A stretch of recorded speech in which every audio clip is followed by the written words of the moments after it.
It's hard not to be enthralled by sunsets. With their color and their ever-changing motion, it's like nature's painting for us in the sky each night. In today's project, I'm going to show you how to paint your own lazy hazy sunset. So let's go inside and take a quick peek at how to set up our supplies, and then let's begin.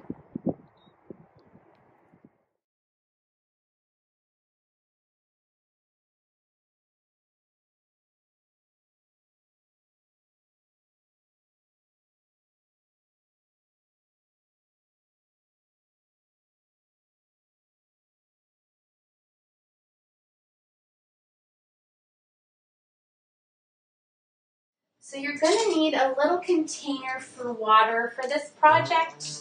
With acrylic paints, you need to always clean your brushes, and I really recommend getting yourself a really nice set of brushes. I have an entire drawer full of brushes, but I often come back to this set that I'm going to show you today. It's got a nice variety of different brushes that will cover a lot of techniques. So acrylic paint is a plastic polymer. The acrylic part is basically a type of plastic, and then it's mixed with the pigment. So if you don't rinse your brushes really well, your brushes will get ruined. So always have a little jar for water, and then always have some napkins here so you can go ahead and dry off your brushes, and this helps clean them off in between steps as well. So water, napkins, canvas, paint, palette. I just use paper plates, but you can pour your paint out on freezer paper or wax paper. For years I had a sheet of glass that I painted on. Okay, so the brushes that I'm going to be using, and their names, the official names, not the silly names I usually give them, are number 12 flat brush. This is a number 8 filbert brush, and it has a nice round tip. And just in case you can't see scale, I at least want you to have, this brush is about 1 inch wide. And this is we need a nice big brush to go back and forth to really blend in the sunset. So just a nice big brush. It could be a square or even a giant filbert, but have a big one. My favorite brush of all time, and the one we're really going to be using for lots of our grass, this is called a number 6 bright brush. It is just a little square-shaped brush, and the reason it's my favorite is for this. When you pull it down, you get a really sturdy, thin tip. So when we pull in our grasses, we're going to be doing a lot of this, holding your brush far away, and having that little tip is one of my favorite ways, and I wanted to show you how I like to get these grasses on. We also have these two little fellas for pulling in some of our soft tip details. These are called round brushes. This is a tiny little number 1 round brush. This is a number 6 round brush. And of course, the smaller the number on a brush, the smaller the brush. Okay, that's it for supplies. We're going to be covering 2 techniques that I absolutely love, and the main one is going to be blending. In fact, the star of this painting, the subject matter or the image in this is, of course, the grasses and flowers, but the real star is the colors of this sunset. And I think there's nothing more beautiful than those really hot, hazy, midsummer sunsets where it almost creates, so we don't have a big round sun, the heat almost creates, like those heat waves. It creates some haze and distortion as well as humidity, and it just makes the clouds look so beautiful and bright. So we're going to be working on our blending in the background, and we're going to be working from these really beautiful, warm colors, orange, red, yellow, into a little bit of a dusty teal, and then of course up into the medium and dark blues. So we're going to do a little bit of mixing. So I want you to mix a few colors with me now before we start our blending. And I'm always going to mix my colors with a little number 6 bright brush. So a little square brush. You can use a palette knife if you have one, but a lot of times we don't have our palette knife with us, and the brushes work just as well.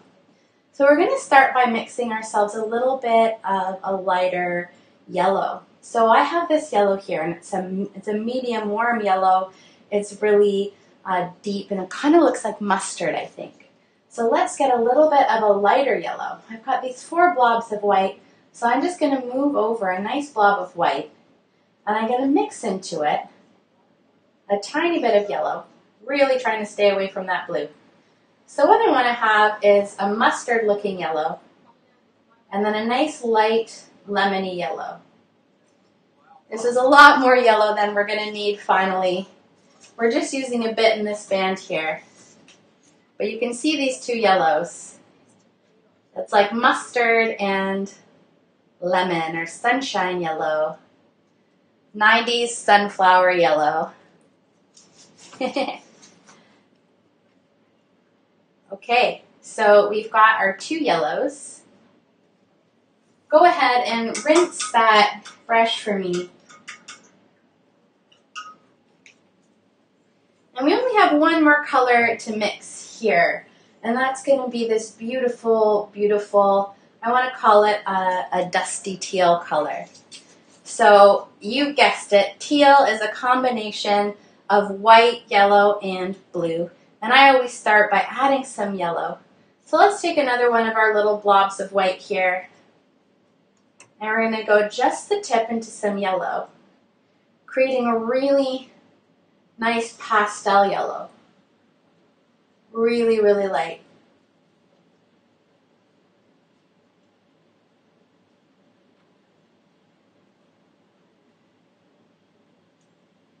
So it looks like the whipped butter that you get at restaurants. Okay, so now I'm going to go just the tip into my phthalo blue here, just a little bit. I'm going to mix that in as well. And we're going to get a really nice, dusty, pale, like a greenish teal. You want to keep this really light, light. And the reason we have this color here, it's a little bit of a step in between the blue and the yellow. So it's not a harsh, solid line. It really just fades nicely up and into the blue from that really warm yellow.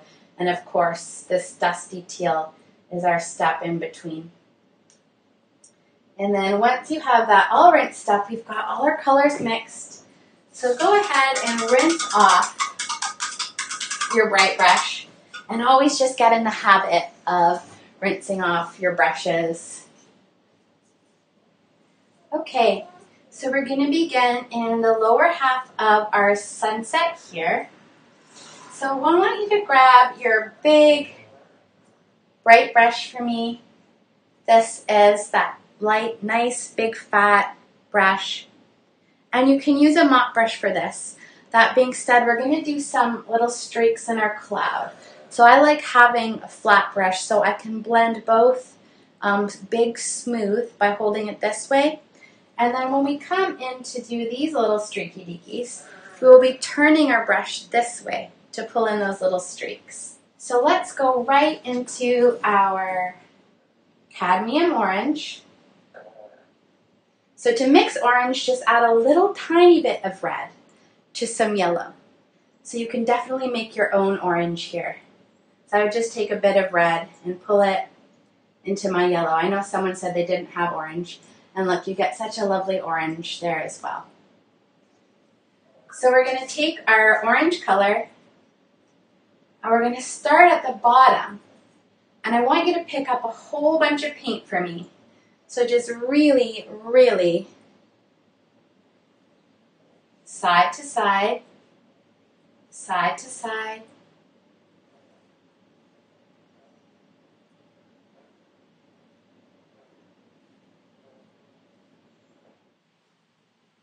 Side to side, side to side.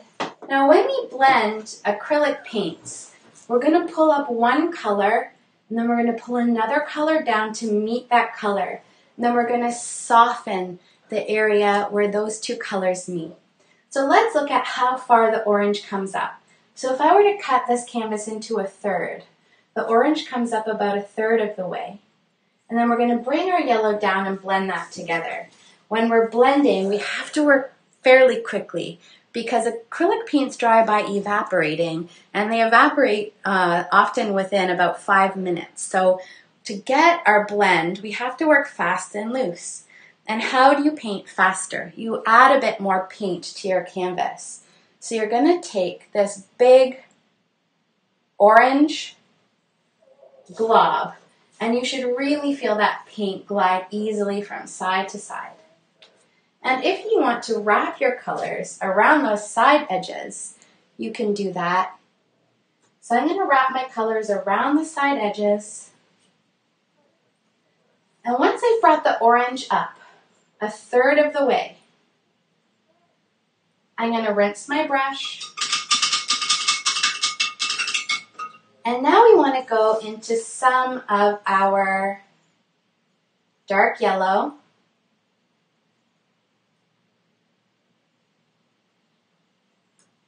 And we're going to put the dark yellow and go side to side, side to side.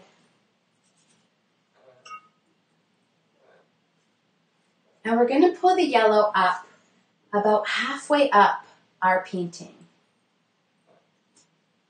So we want to have room for our blue colors. So the yellow and orange are going to come up just about halfway here. And now that we have the two colors together, now you can go on an angle and then blend side to side, side to side.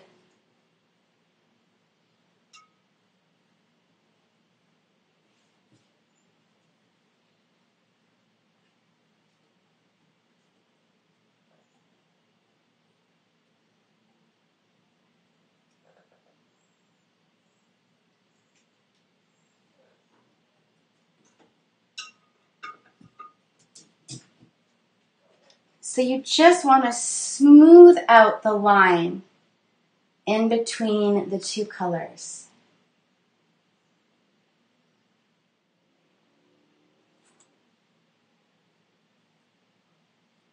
So our paint is still nice and shiny and wet.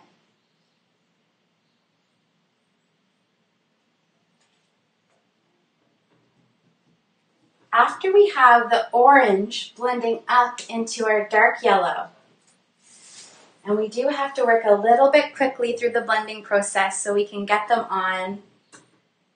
Once we get done our yellow, we get to slow it down a little bit, but just hover a nice big brush over the areas where your two colors meet. We are then going to get into our light yellow. So you see this area here, that's that really bright, buttery yellow right here. And we want to pull that just above our dark yellow. And then our sun is going to sit right in the middle towards the right-hand side. And the sun is just a long, soft white line that we'll be putting on a little bit later. But we want to have this nice area of light yellow. So I like to switch to a little bit of a smaller brush now. So I want you to go ahead and grab your little number 8 filbert brush. Go right into this light yellow color. Oops, I grabbed blue. Don't want the blue just yet. I want my nice buttery yellow color. So just on top here, this is our light yellow. Pull a nice thick layer, enough that you can feel it easily gliding side to side here for me.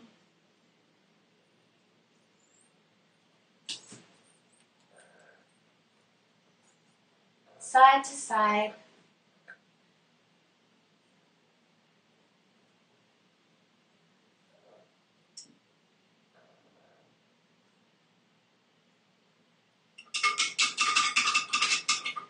And then where I have my sun, which is often, if I were to go into thirds vertically, I usually have my sun in this side right here.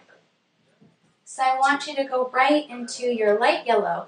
And I often just kind of bump it up just a little bit. So I'm going to bump it up just a little bit here.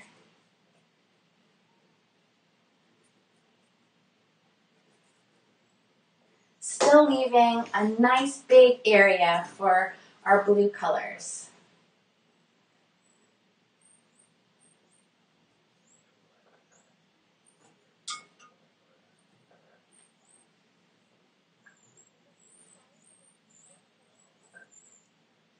Okay, you're doing great.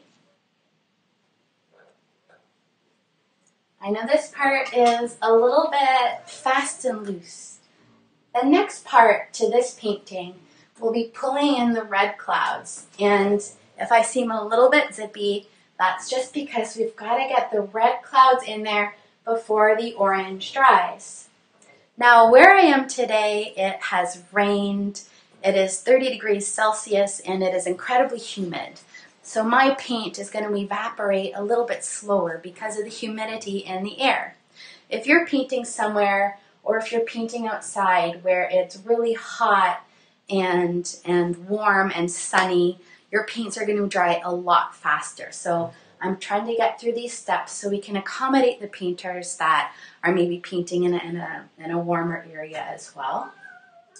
So even if you're still pulling on those sunset colors, take a quick peek up here now. I'll show you the technique for pulling the red into this orange area, and then you can kind of get back to it. After that, we're going to take a little break for everyone to catch up before getting into the blue side of things. So take a quick peek up here for me. I like to stick with my number 8 filbert brush, or any medium-sized brush. Your flat brush would work just as well for this. So if you don't have a filbert brush, and you just have a big flat brush like this, you can use this as well. But to get these little lines, it's still a blending technique. We're just going to blend in a much, much smaller area. So whatever brush we have, we're going to turn it on its side. So it's a really kind of skinny mark, just like this. And I like to pull the red fairly heavily, streaked into the bottom here. And then I like to leave a lot of yellow around where my sun might be. But, maybe pull a few little red ones up there.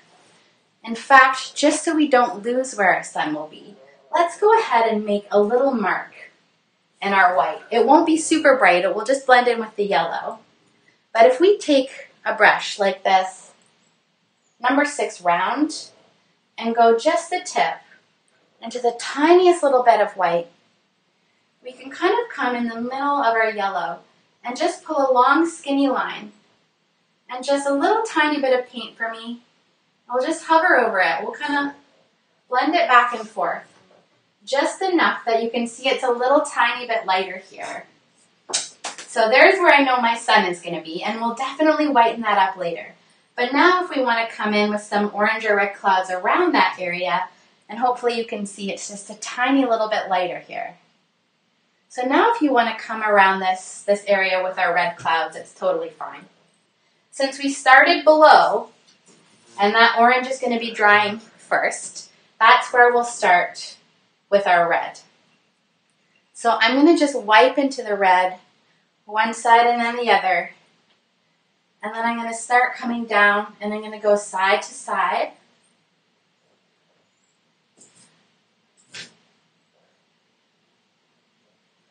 I'm going to start pulling in some red streaks. Now you can even pull in a few streaks first, kind of like this. Nice, thick, juicy streaks of red. I like to leave it open a little bit. So I can pull in the streaks first, and then we can blend them in. Now, my paintbrush is covered in red. So if I were to try to blend those in with this red on my brush, it would all turn really red. So instead, I want you could pull on a few streaks, and then you don't have to rinse your brush in the water. Just kind of wipe it off with your napkin. And now I can just sort of softly hover over these marks, still leaving them nice and streaky-deaky. And I want to wipe off any time right before I blend. And I'm just going to gently hover over these.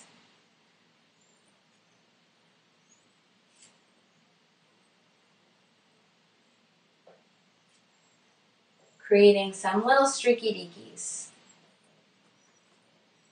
If you have a lot of red on your brush, always kind of wipe it off. I'm going to start smoothing these in now. Maybe even making some really small marks right up here.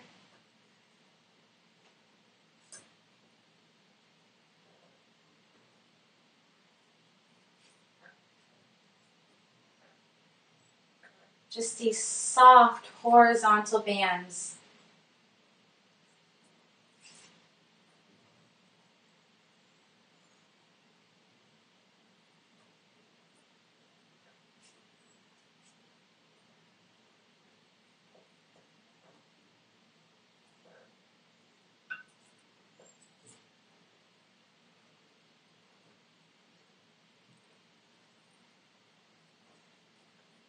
I might come back in with some of my orange even, so cleaning off my brush and go into my orange, pulling a few little small clouds around my sun.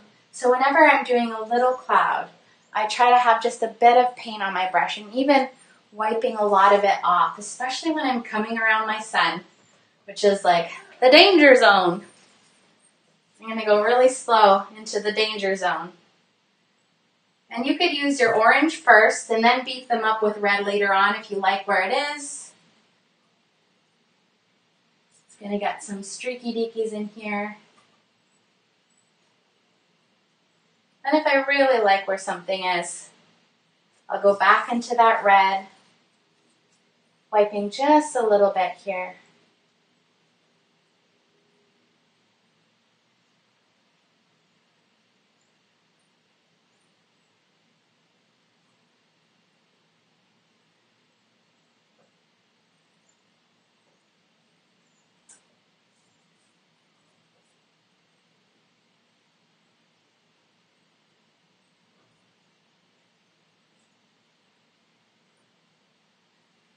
Darkening any of your red as you like as you go.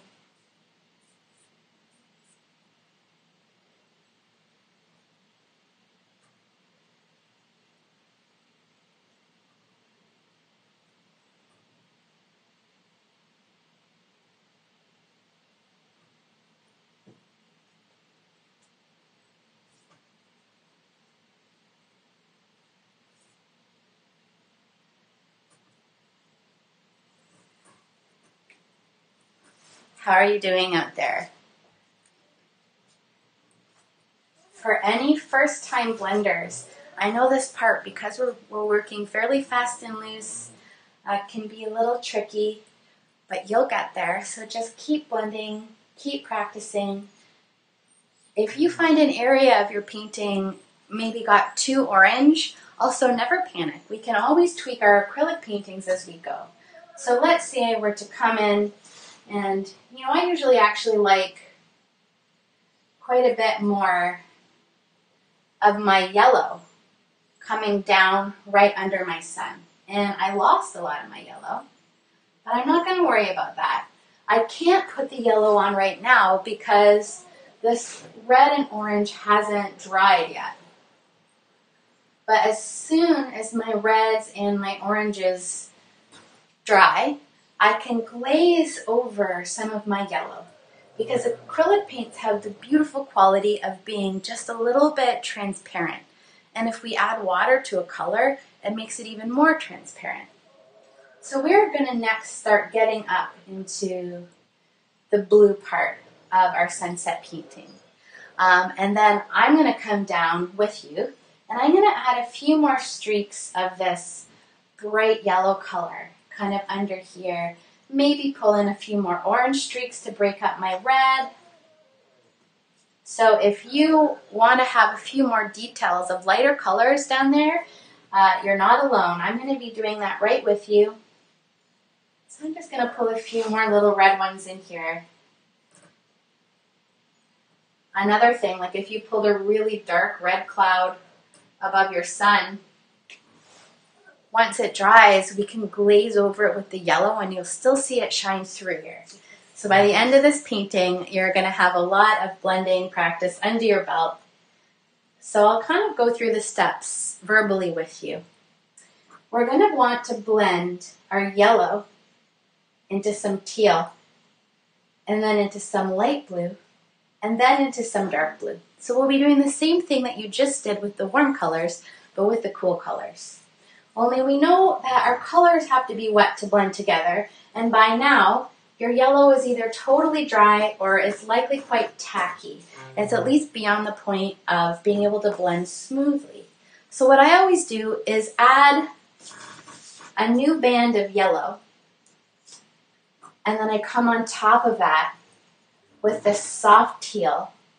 And if my teal isn't light enough, I always add some beautiful white in there as well, and then blending on up into the blue color. So we're going to start by using our dirty mint color, and we're going to be painting that on top of the yellow. But if you're like me, your yellow has dried. So I want you to really rinse out for me your number 8 filbert brush or an equivalent brush. And we're going to go back into a little bit of our light yellow first. And we're just going to go right over top of the last area we had light yellow with another coat. So I usually use my light yellow, even adding a bit more white so it's even lighter. So really pale yellow here. A little something like this. And let's just go right over top of our last yellow bit. And here you can see when I go over my red, it just kind of softens it in a lovely way. Oops, I got a drip. So we're going to add a bit more fresh yellow so we have a bit of wet stuff to blend into. And then rinse your brush in between the next color because we're making that jump now from the yellow into our teal. So I want you to go into your teal, maybe even add a little bit more white just so it's super, super light. And go right on top. And we're going to put a little border of this dirty mint color. So I've got this teal on top of the yellow. And we don't have a lot of room to really go, like when we did the orange and yellow, we could really blend them together. But this is a small area.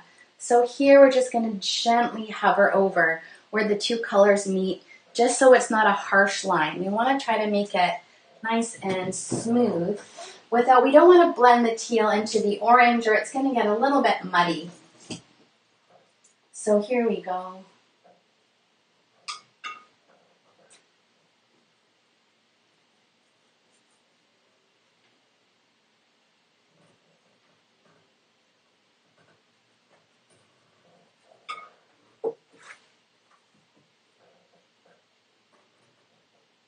Just nice and soft. Blend it together just a little bit, trying to stay away from that orange.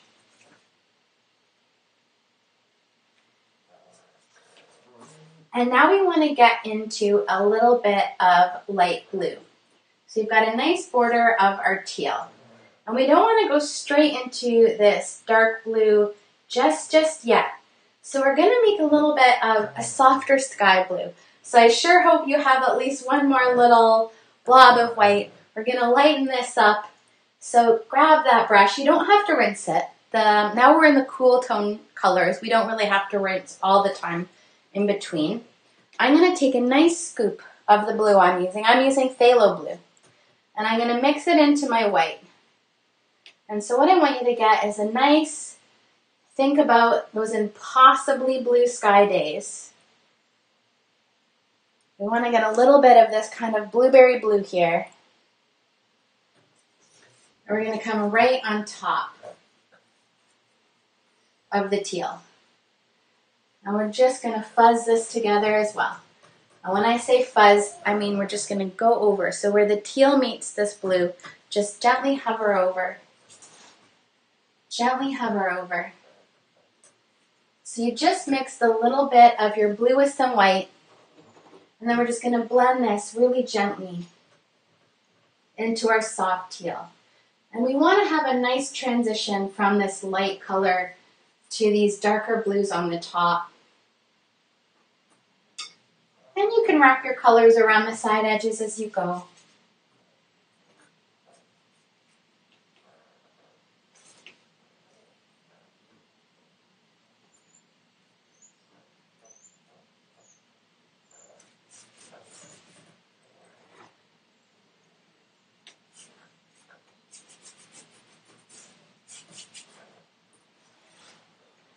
And I always like to add a little bit of my dark blue in here as well.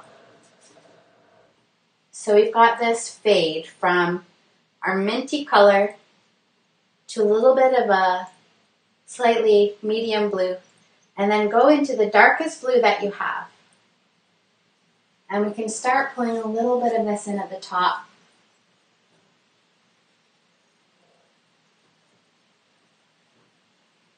And here we can get a little bit messy as well. So if we take a look at this sky here, it's very horizontal at the bottom. And then when we get up into this blue part, there's still some of those. So it's a sunset where it's still pretty high in the sky. It hasn't gone below the surface of the earth yet. So, you know, we can really see some of those clouds still being lit by the light of the sun. So you can start even pulling your dark blue. You know, it's going up in this direction and up in this direction. So even when I'm mixing in my, dark blue here, I'm going to stand up. I've got a bit of a glare. I'm going to come in here. And if you're painting at home, being able to stand up is such a perk, as opposed to maybe in a regular social painting class. Social painting's great fun, but I absolutely love painting in my own space. It's one of my favorite things to do. So, you know, go and soak up nature for the day, and then come home and use the colors as inspiration. So getting a bit more messy up here.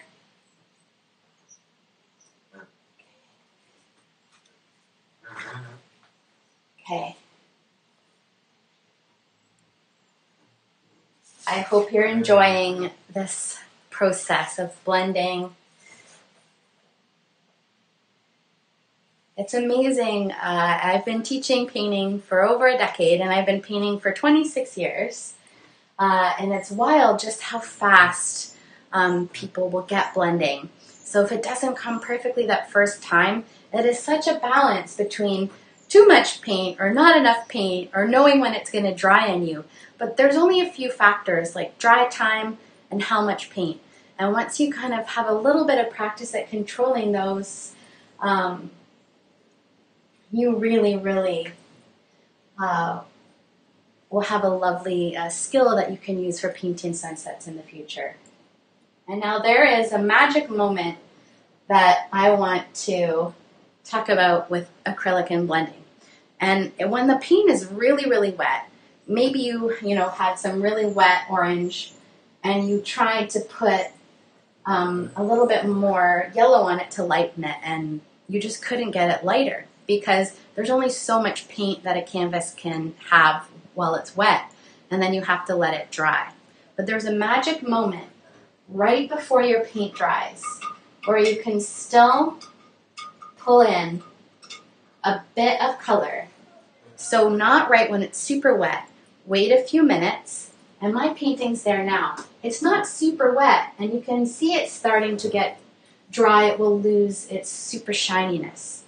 So let's put some clouds up here in our sky if you want. If you love your painting the way it is, sometimes it's best not to mess with it. But I like to put some little clouds up here, and in this painting I use just some teal. And from far away, it super looks like clouds. But I'll show you up close. It's actually just a little squiggle of teal.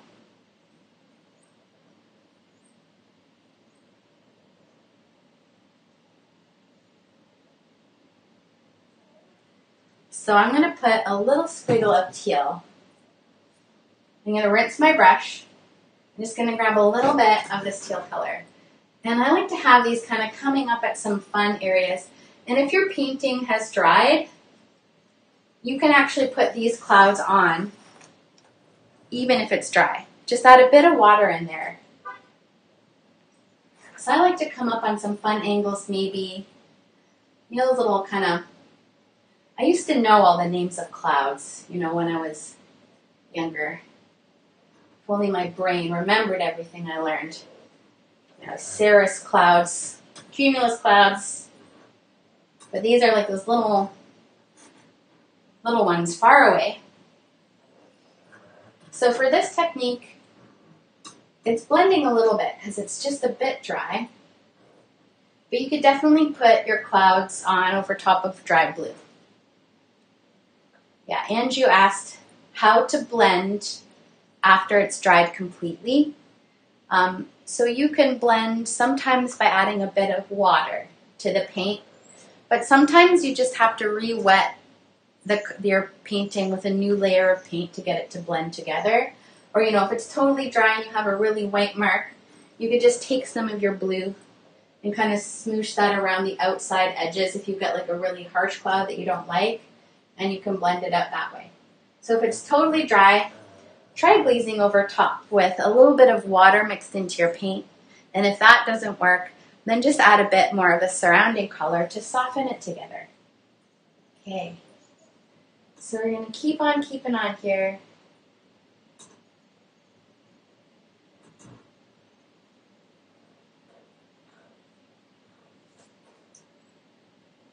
And once you are finished with your clouds and the blue area of your painting, we're going to just tweak our backgrounds together.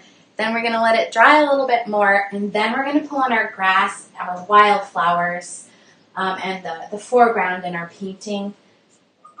But let's do a little tweaking. I like to have a really, really bright white sun. I've lost my brush here. Oh my God.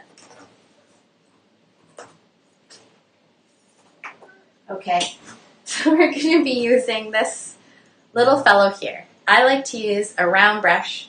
Mine has a bit of paint still on there, so I'm going to rinse it off. And I remember I wanted my sun in the middle of this yellow here. So I'm going to rinse my brush off and tap it on the napkin. So I want you to grab a little blob of white for me and put a tiny dollop. And in order for our sun to be a little bit more soft and hazy looking, we're going to drip some of our water into this white. Not a lot, just a little. And I am unconcerned. I know my water looks like a really dark pea green color, but there's not really enough pigment in here. I did all of the suns in my painting this way. So you can change your water if you like, but you really don't need to. Make it a little bit more runny. And then we're just going to go over that streak here with the white. If anything, just a streak. But if you'd like, it can be a little bit bigger in the middle. We just want it to kind of peter out at those side, at the edges. So a bit bigger in the middle and kind of petering out.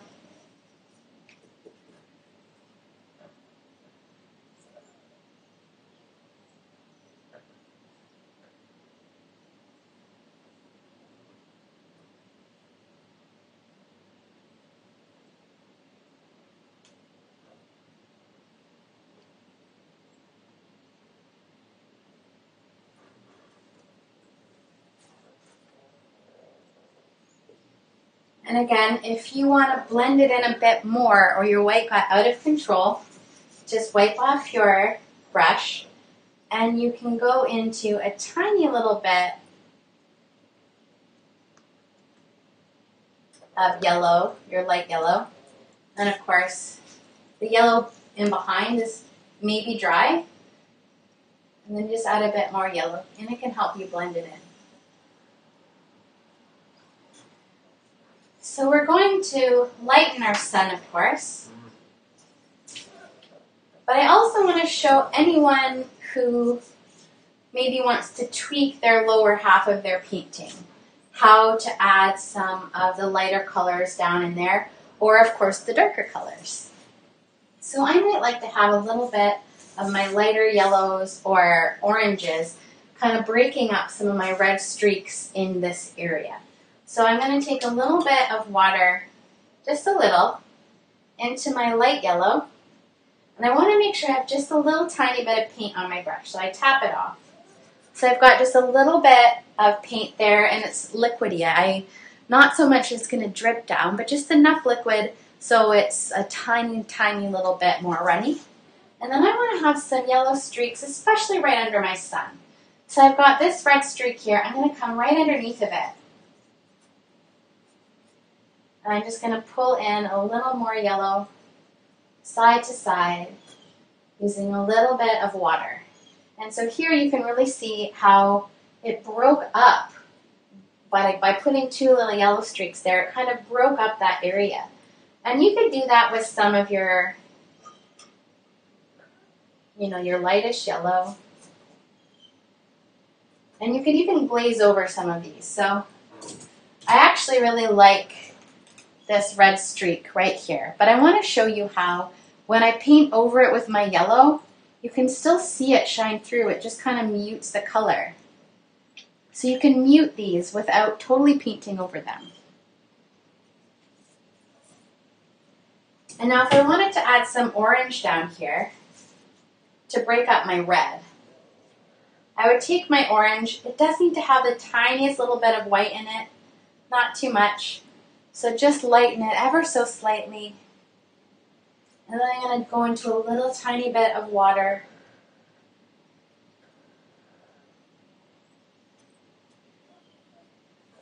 And I'm going to go down into this red part with some of my lighter orange, and I'm going to break up some of these too.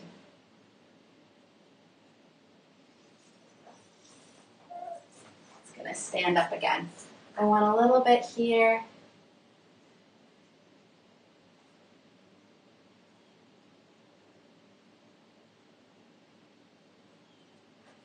So just using,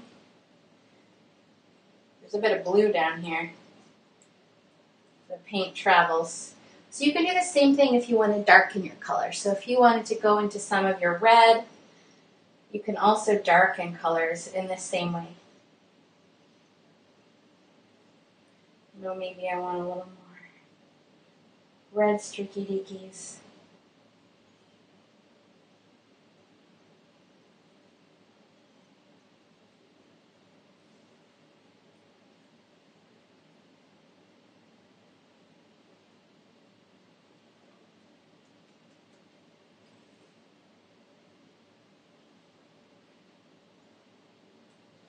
Okay. So keep tweaking your paintings. The next thing we're going to do is pulling on our grasses.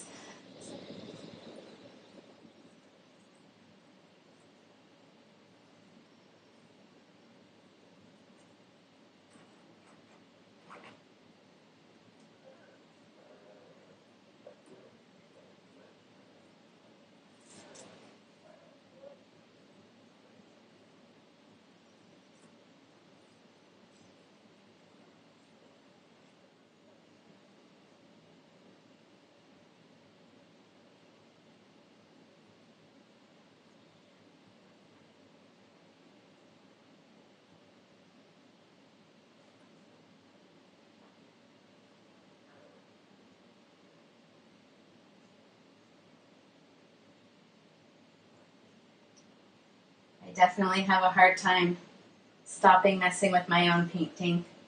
Seems like there's always one more thing that I could do.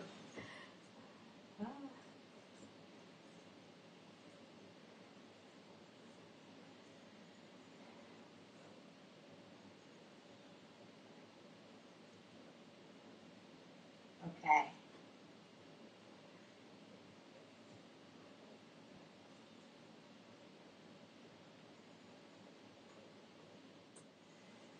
Well, I'm going to take my own advice here and I'm going to stop messing with it. So I want you to stick your brushes back in their watery home. It's always good practice. I've lost many a brush because I forgot to put it in its water. Now from here on out, everything we're going to be doing is with our black in the silhouette work with the grass.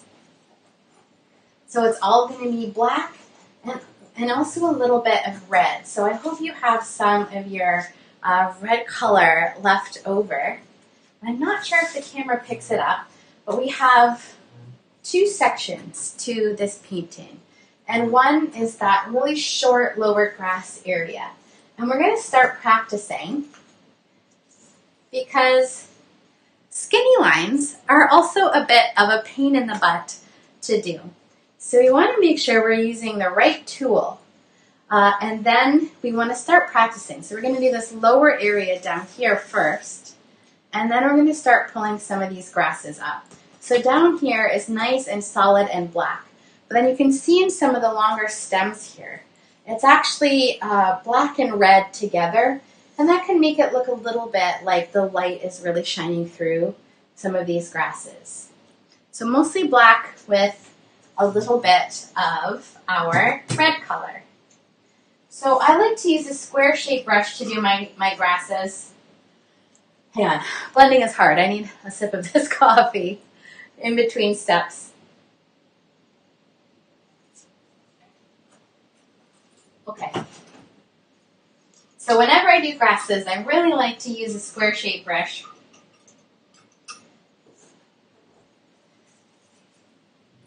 So you want to grab your bright brush. So if you have my brush set, which you can get on the website, it's called a bright brush. But if you're kind of pulling from your own collection at home, any kind of square shaped brush, because you're going to hold that brush up the long skinny way. And then we're going to start, the motion is kind of like this. We're going to come up and down with that black. So look at your own composition and really assess, how high you want those grasses to come. But I really come up quite high on the left side, and then I kind of swoop down. It's almost like if we look at the negative space or the shape in the sky that the grass carves out, it almost like creates this beautiful arc under the sunset. And of course, it's a little almost almond shape there. Still having it come down. So I'm going to go into my black. It's really dense at the bottom, and then it starts to break apart at the top. So you really want to keep your brush so it's a nice skinny fin. And let's begin by blocking in the main part.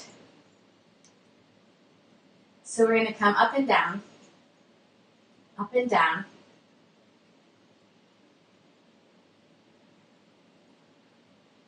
Up and down.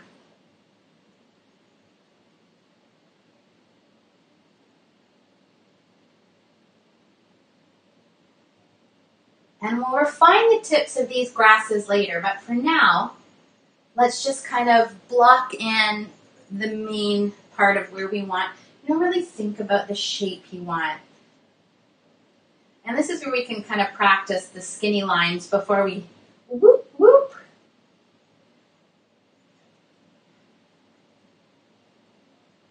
Up and down. And if you pull up a little bit of those sunset colors into your grasses, that's totally fine. It can just look like maybe some of the light is hitting the grass. I know, when you get in a sunset, especially if you're happy with your sunset, and then it comes time to put the foreground element on, I know it is a little bit nerve-wracking, right? So we're just going to go for it. We're going to be brave. So I'm just blocking in the area. I don't have my grass shapes in the way I want them just yet. Just kind of blocking it in to start. And I am, even if you can't see it, I'm pulling up a bit of orange and a bit of red. But I always find that just makes it look a bit more natural, so that's okay. And we're going to paint right down. I'm going to have a bit more of a subtle hill today. I find when I'm painting, and I've been painting forever, but I still do this thing, where if I'm working from a demo, maybe it's a painting that I'm inspired by, or maybe it's a photograph, I get really caught up in trying to duplicate the photograph, and I forget to really zone into my own painting and look at when I'm creating. I'm just so focused on trying to reproduce it. So there's a beautiful part where you kind of divorce yourself from looking at the demo to do this and just zone in on your own painting. So when it comes to this part of the grasses, just for a minute, just stop looking up at the demo painting and really focus on where the grasses look great in your specific composition, because we're all going to be quite different now.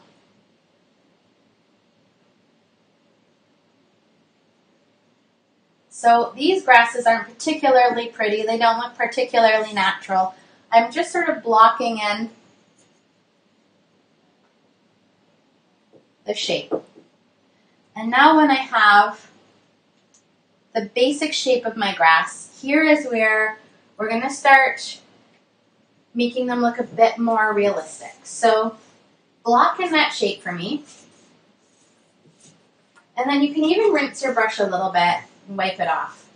For starting to practice these smaller tips, we're really going to pull our brush down. And whatever brush you're using, I love these square shaped ones because they're going to get a fine tip.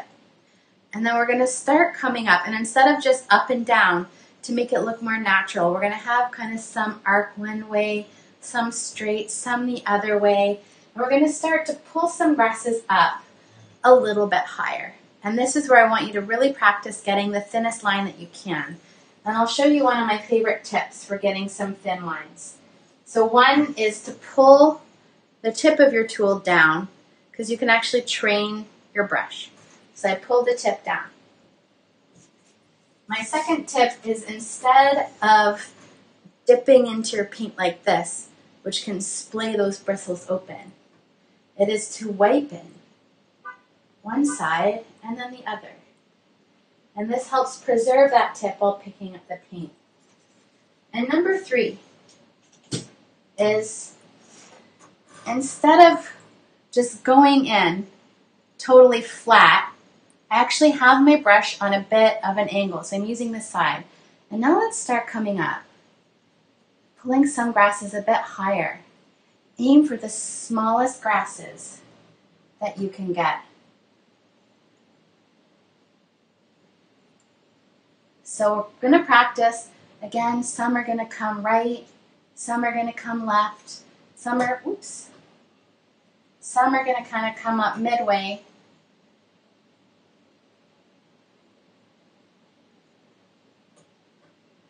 And we just want to make this look a little bit more realistic.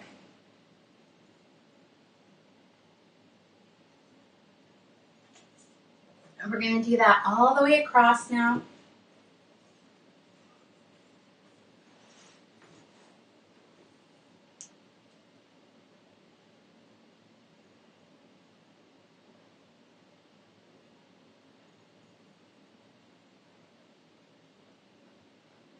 Now it's okay for some parts of your grass to be a little bit thicker and some to be a little bit thinner. It'll make it look a bit more natural. Because of course a blade of grass, on its side it looks skinny, but when the blade of grass is facing you, it's got, a fatter edge as well.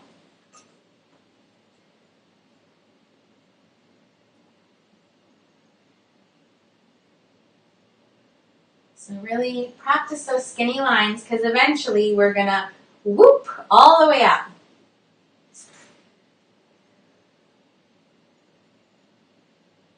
So when I'm pulling in the bulk of my grass especially, I don't add water. But when I'm trying to pull a little thin line up, that is the time when I often go into a little bit of water to help my paint be a bit more fluid. When my paint's a bit more fluid, I can get up really naturally. And of course, if you hold your brush up here, it's harder to get an organic line. If you hold your brush back further, and I'm holding it back really far, it really allows for much more organic streaking with your grasses here.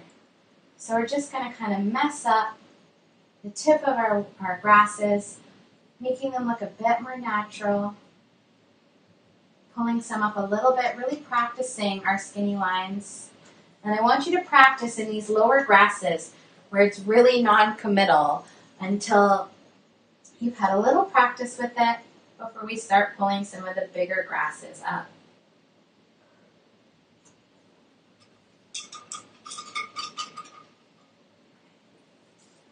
So just come all the way across for me here.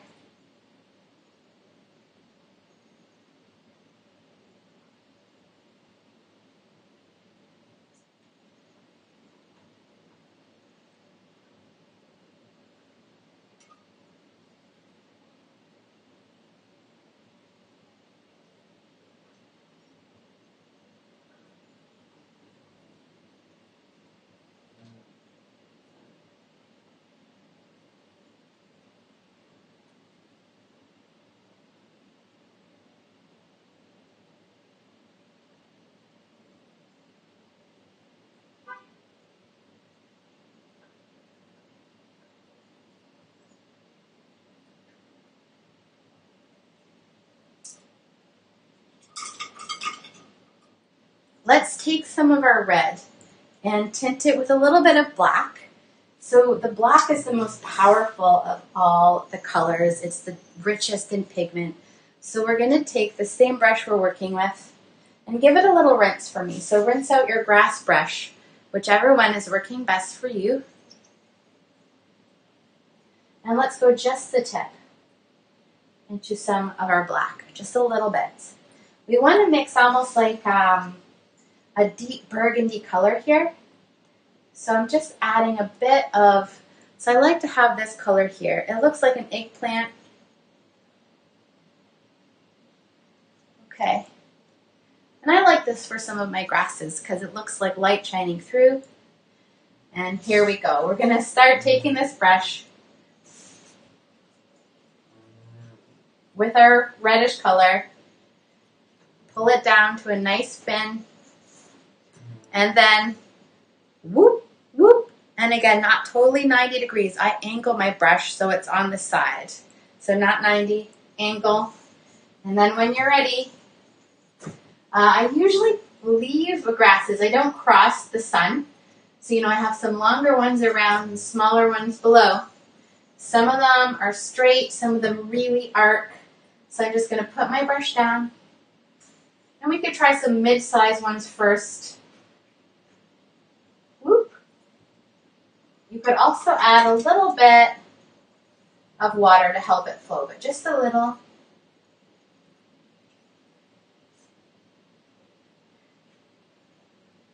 Aim for the thinnest grasses possible, but thicker grasses ones are okay too. So I can up, all the way up, up, up, up. And of course you can have some bending, some fun ways. I might want to have one arcing back this way. And again, you see where it got thicker there? It just looks like, the thick part of the grass showing through. And, you can have as many or as few of these kinds of things as you like.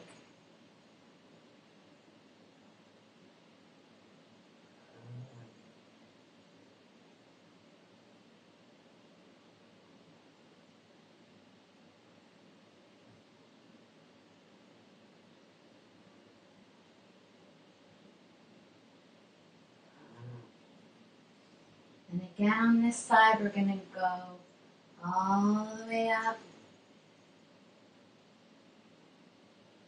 Maybe one even coming in from the side.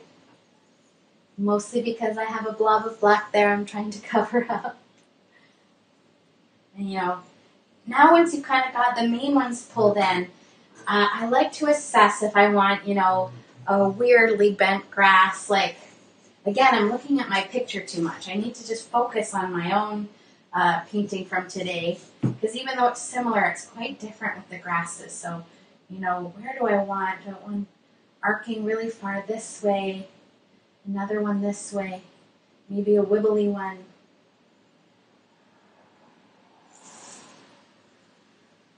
Maybe I do want to arc right over my sun today, Sometimes I'll draw an imaginary line.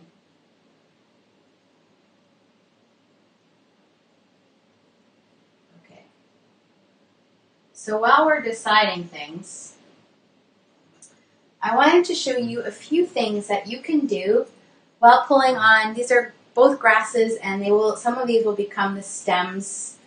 Some of them are just going to be plain blades of grass, like this one. But some of them are going to have little corn flowers. And I'll show you how to do other flowers, dandelions or daisies, whatnot. But we also want to make it look a bit more organic. And so having some of leaves that, kind of bend up and over, I find really is great for capturing that. And you could stick with your bright brush, but if you have a little pointer for me, this is a little number 1 round brush. I'm going to go into my color here, my reddish color, and I'm just going to kind of come up from a stem and then bend the tip of that leaf down.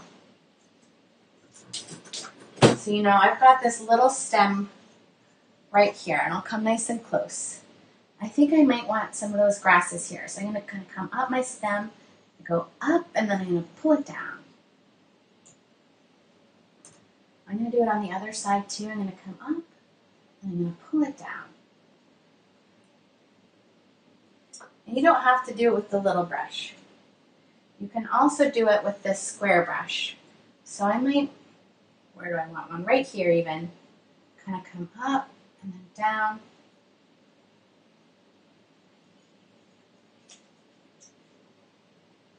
And then be up and then down. And then maybe even taking the very corner of this brush and then just doing some little wiggly ones, wiggly lines in there.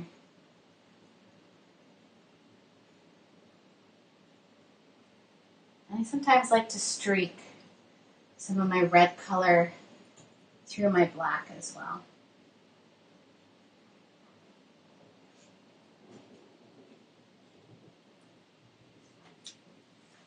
I got some white in there. Maybe that's a happy accident. Okay, I definitely don't want that color there. So let me show you how to wipe color away if you are unhappy with the blob. So I've got a blob of paint up there that I don't want there.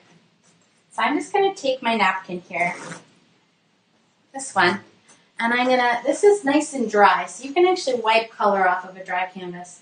I'm going to grab a little bit of my water on this napkin. I can actually just wipe that away. Whoop, like it wasn't even there. Got a bit of black here too. I'm just going to wipe that. Some white in my grass.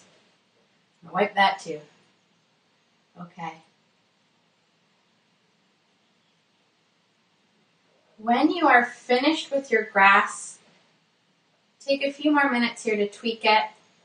We're going to start getting up into the tops of our grasses and our little flowers. This is another one of those things that you can really just do forever. This is, I think, really nice and relaxing when we finally start kind of zoning into our paintings and really getting in the swing of it. So, you know, how hard you push, how soft you push.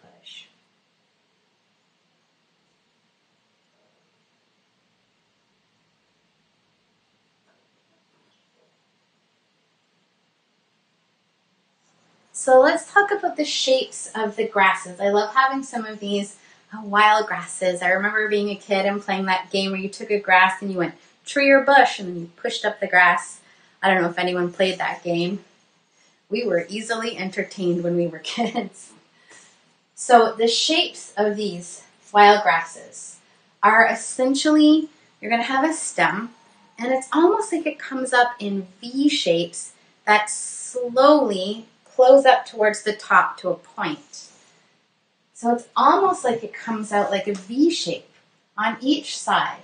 But instead of drawing each and every V, we're going to break those lines up and make them look more organic. So let's do a couple of this. So let's say this is a grass. To create the tips, it's like almost like, say, V shapes coming up and then closing up at the top till it comes to a point. But that looks a little bit just like a twig, like a stick, and not like a wild grass. So essentially, we are going to be creating this shape, but in little dots.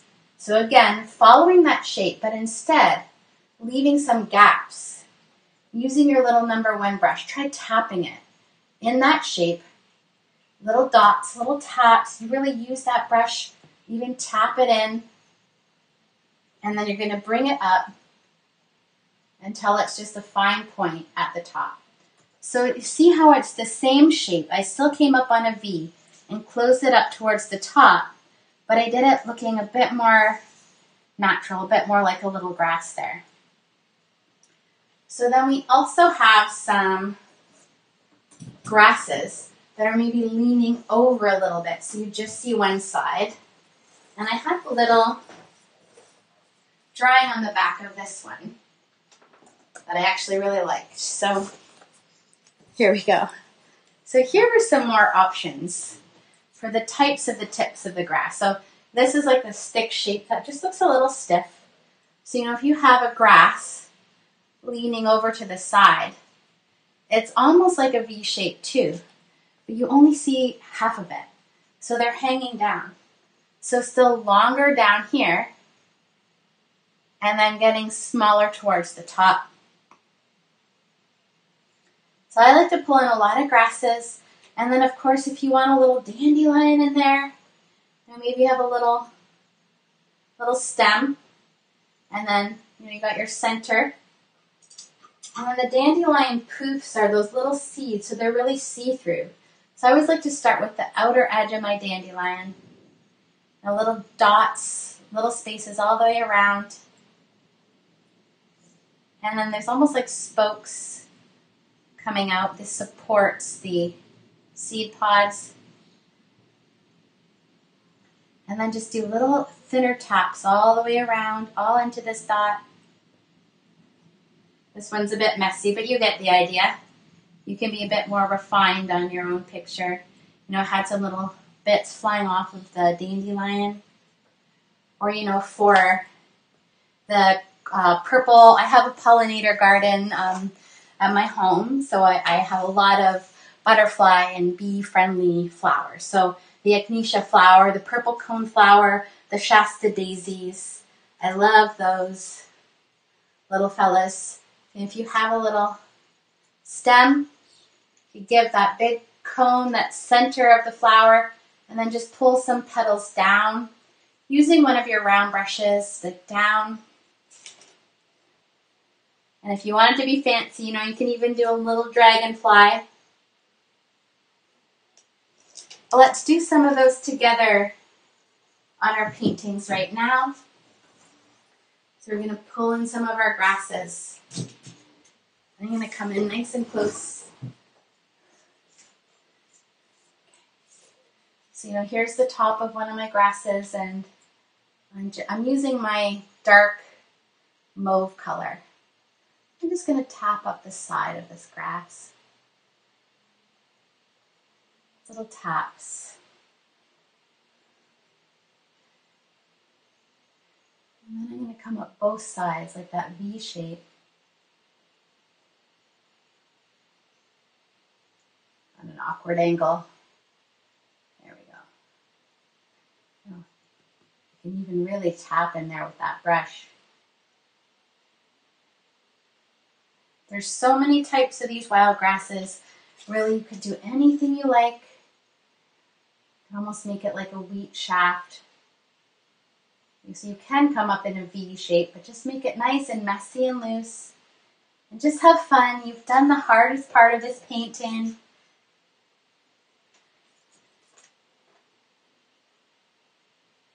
And the best thing about painting is the more you paint, the more you really start to feel and understand the medium. So all painting is good painting. So let's keep pulling in our grasses. I like to have some little cornflowers in the middle. But I'm going to come up on each side and pull in lots of these little grasses. I just think they're so fun.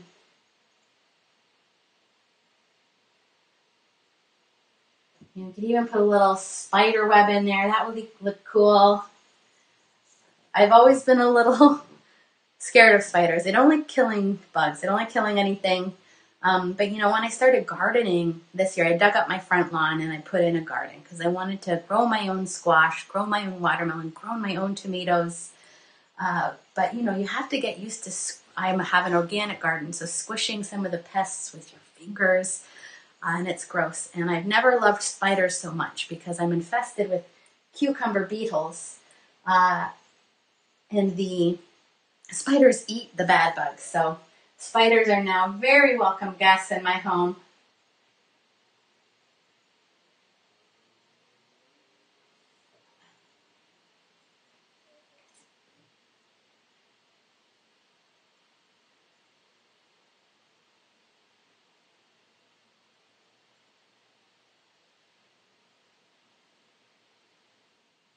So if you want to I do want to show these little cornflowers here, just in case anyone has to get going. So for these little flowers, they're another little wildflower that I love. So these flowers I did really loosey-goosey, and of course you can be as detailed or as perfectionist as you like. And you can Google silhouettes of everything to use as a model or inspiration if I didn't cover a flower that you would like to see. But for the little cornflowers, I usually just have a little base at the bottom of the flower, and I pull out some small little petals. Or, like this one, the petals are all kind of a little V shape, they're all facing upwards. So take a little look here. Let's do a few of them together. So, I'm going to come in, I want some little flowers over here. So here I'm going to have a little base, and I'm going to pull up some little petals coming up. Or maybe I want one right here that has, the full, all the petals.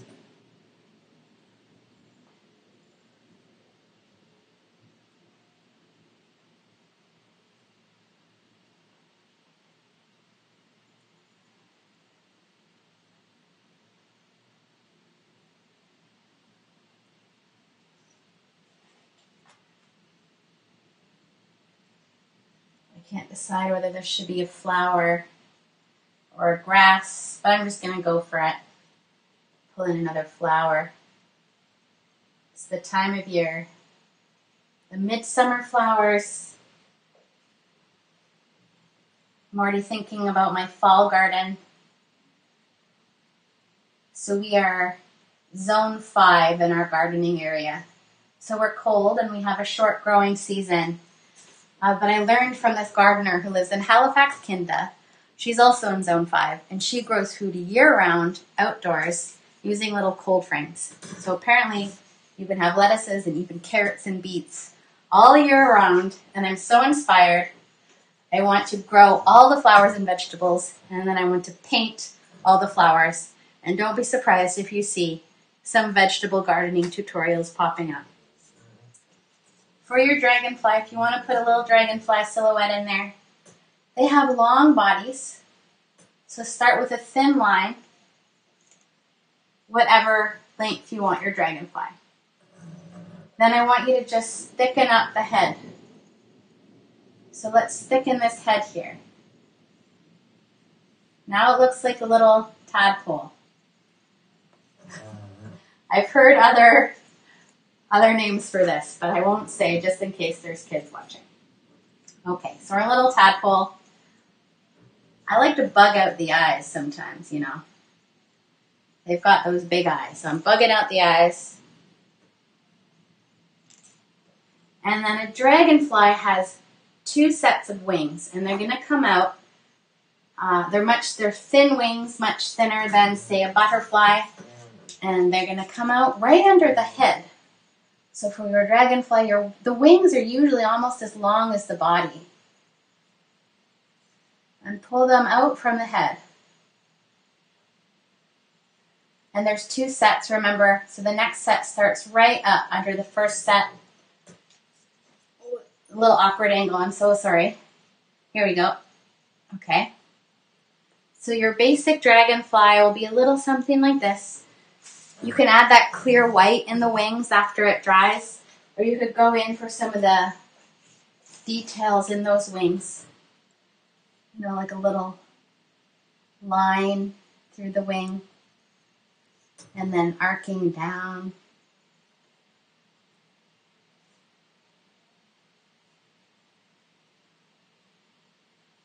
They have this cool, lattice work from the little veins in their wings.